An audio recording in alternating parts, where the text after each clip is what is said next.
Babylon has fallen.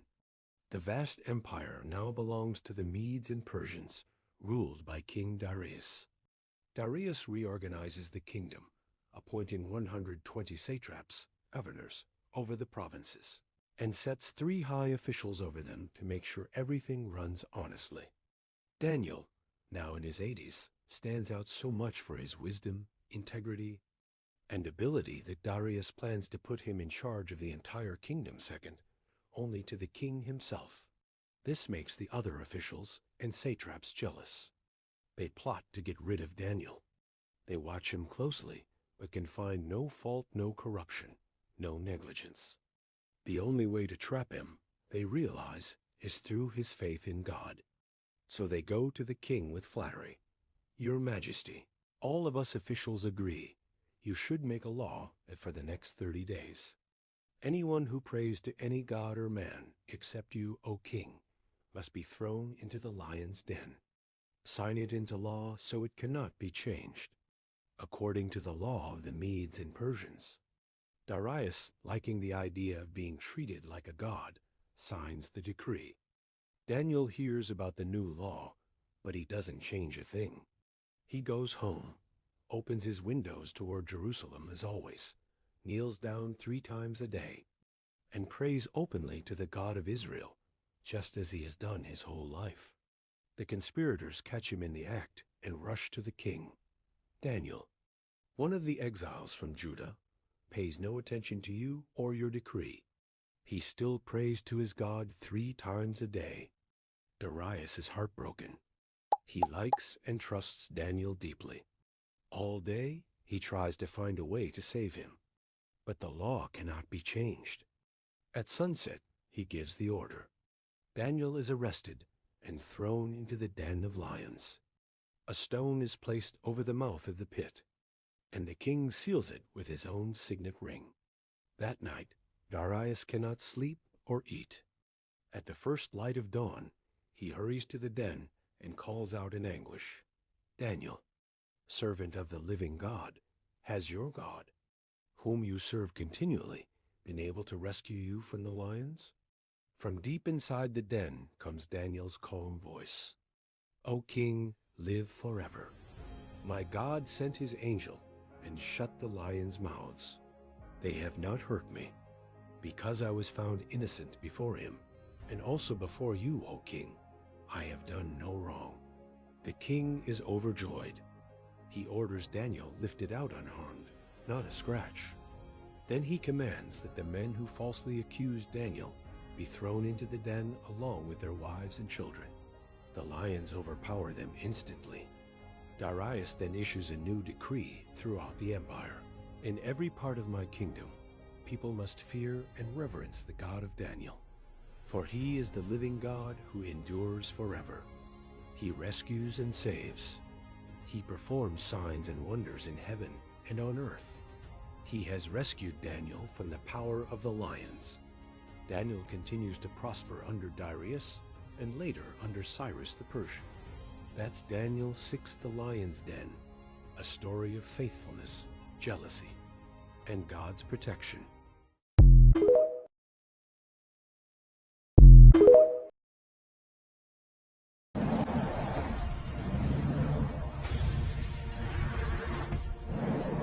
One night, Daniel had a troubling vision.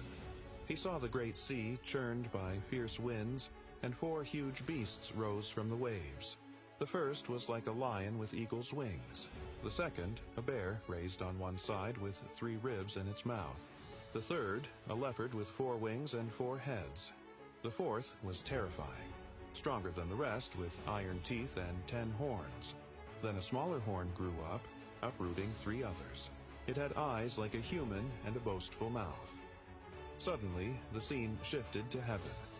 Thrones were set in place, and the Ancient of Days took his seat, his clothing white as snow, hair like wool, throne flaming with fire. Thousands upon thousands attended him. The court sat in judgment, and books were opened. The boastful horn kept speaking until the 4th beast was slain and thrown into the fire. Then one like a son of man came with the clouds of heaven. He approached the Ancient of Days and received everlasting dominion, glory, and a kingdom. All peoples serving him forever. An angel explained, "The four beasts are four kingdoms that rise on earth, but the saints of the Most High will receive an eternal kingdom. The fourth beast's little horn will oppress the saints for a time, but the court will judge it, and God's people will triumph." Daniel was deeply troubled, but kept it to himself.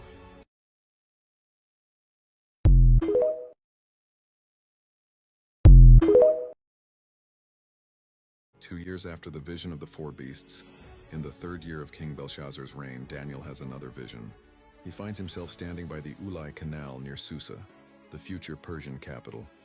He looks up and sees a powerful ram standing beside the canal. It has two long horns, one longer than the other, the longer one growing last. The ram charges west, north, and south with unstoppable force. No animal can stand against it or escape its power. It does as it pleases and becomes great. Suddenly, a male goat appears from the west, moving so swiftly across the earth that its feet barely touch the ground. It has a prominent single horn between its eyes. The goat charges at the ram in great rage, strikes it with fury, shatters both horns, and knocks the ram to the ground. Then it tramples it. The goat becomes very great, but at the height of its power, the large horn breaks off. In its place, four prominent horns grow toward the four winds of heaven. Out of one of them comes a small horn that starts little but grows exceedingly great, toward the south, the east, and the beautiful land, Israel. It grows as high as the host of heaven, casting down some of the stars and trampling them. It sets itself up against the prince of the host, stops the daily sacrifice, and desecrates the sanctuary. Truth is thrown to the ground as it prospers. Daniel hears a holy one ask another, "How long will this vision last? The daily sacrifice taken away? The rebellion that causes desolation? The sanctuary and host trampled?" The answer comes, "For 2,300 evenings and mornings. Then the sanctuary will be cleansed."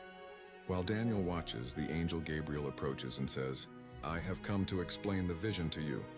Gabriel's interpretation: the ram with two horns equals the kings of Media and Persia. The goat equals the king of Greece. The large horn equals its first king. The four horns that replace it equal four kingdoms rising from his nation, but not with his power. In the latter time of those kingdoms, when sin is at its height, a fierce and cunning king will arise. He will become very strong, but not by his own power, cause astounding devastation, destroy the mighty and the holy people, and oppose the Prince of Princes. Yet he will be broken, but not by human hands. The vision concerns the distant future, the time of the end. Daniel is overwhelmed, exhausted, and sick for days. He keeps the vision to himself, but no one understands it. That's Daniel 8, a vivid prophecy pointing to the rise and fall of Persia, the swift conquest by Alexander the Great, Greece, his empire splitting into four, and a future ruthless ruler, historically seen as Antiochus Epiphanes, who persecuted the Jews and desecrated the temple around 167 BC, and often as a foreshadowing of an end times figure.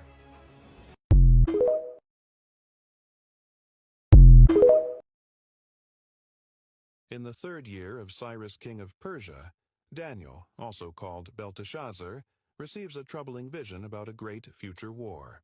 Mourning deeply, he fasts for 3 weeks, no choice food, meat, wine, or lotion, seeking understanding. On the 24th day of the first month, Daniel stands by the bank of the great Tigris River. He looks up and sees a majestic figure, a man dressed in linen with a belt of finest gold, body like gleaming jewel, face like lightning, eyes like flaming torches, arms and legs like polished bronze, voice like the roar of a multitude. Daniel alone sees the vision. His companions feel overwhelming terror and flee. Left alone, Daniel loses all strength. His face turns deathly pale, and he falls into a deep sleep, face to the ground. A hand touches him and sets him trembling on hands and knees. A voice says, "Daniel, you are highly esteemed. Stand up, I've been sent to you."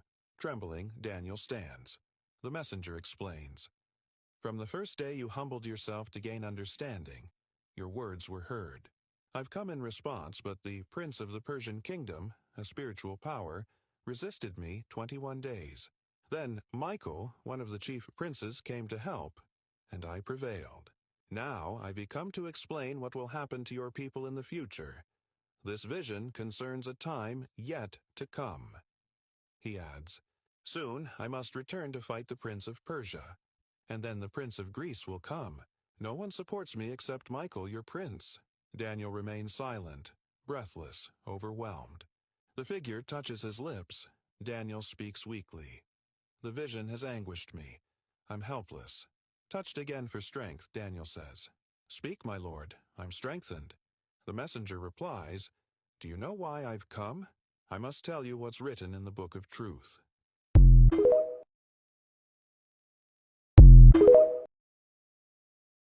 The glorious heavenly messenger continues speaking to Daniel.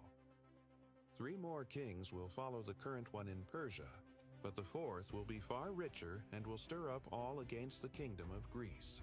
A mighty king, Alexander the Great, will arise and rule with great authority, but his kingdom will be broken up and divided toward the 4 winds, not to his descendants or with his original power.